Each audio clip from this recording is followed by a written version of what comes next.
So during my initial conversation with an author, it's really crucial that before the author agrees to sign with me and before I offer representation, it's really crucial that we make sure that we are on the same page. The same page about what revision we think the book still requires, how we see the book, what the writer hopes for in their career long term, as far as they can tell in this present moment. And so that first call is really about making sure our visions are aligned. On that first call, we will discuss potential edits, discuss a potential timeline for edits, and discuss a methodology. Some books come in and they are nearly ready to be sent out the door. We're going to do a quick polish. Some books come in and they are so brilliant, but need a little bit more development before they are ready, in my opinion, to, be seen by editors in New York. The way to set an author up for long-term success and get them the most competitive book deal possible. And by competitive, I mean financially, with the imprint that is most enthusiastic, with the editor with whom they have or think they will have the strongest rapport.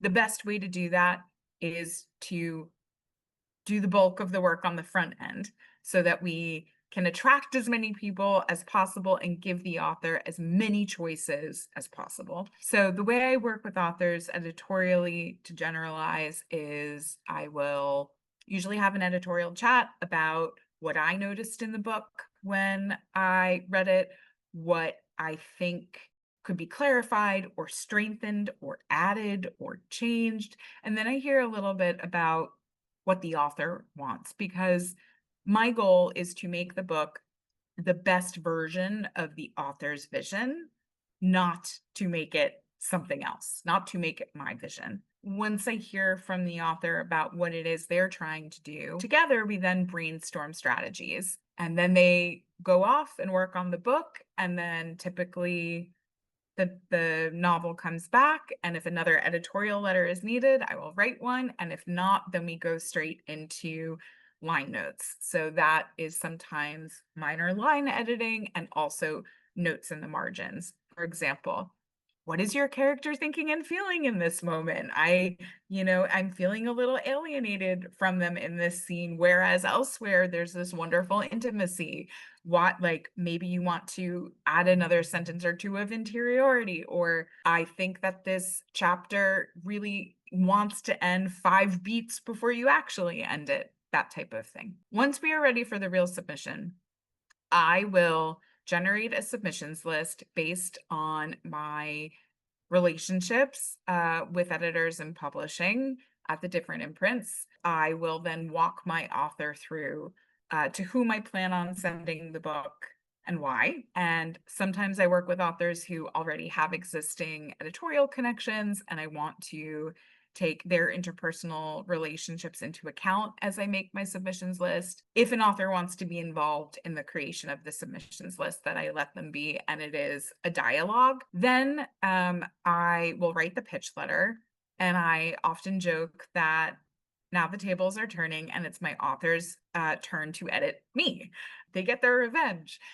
We work on the pitch list or the pitch letter until we are both comfortable with how the book is being positioned. It's really crucial to me that authors feel like I am representing their book in a way that feels faithful and that they are behind. And then I go out on the submission and I tell authors that I think it is bad for their psychology to hear every little thing that I hear in real time, and that I think what is healthier for them is to hear from me when I have a meaningful development.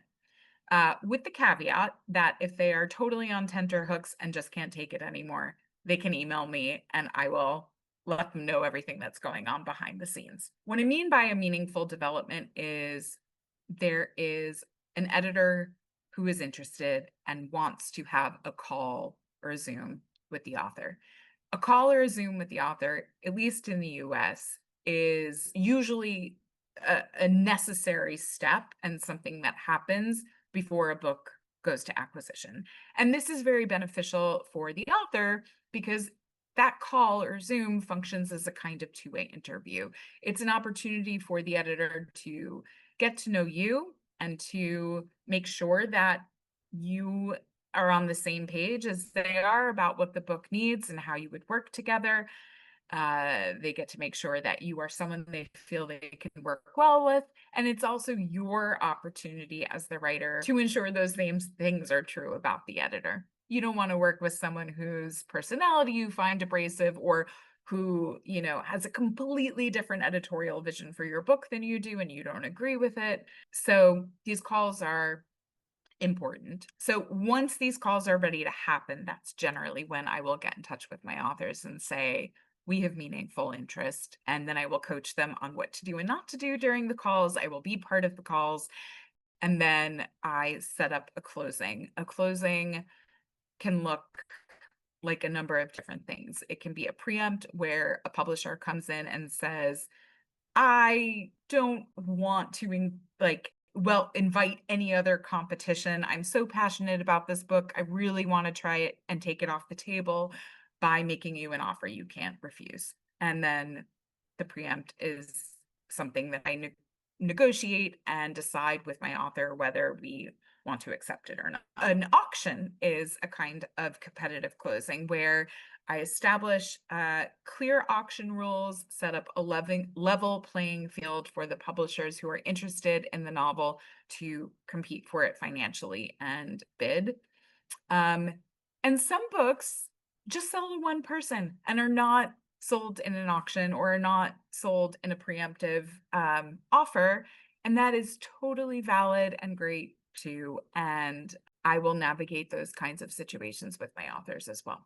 So that's kind of the submission process in a nutshell.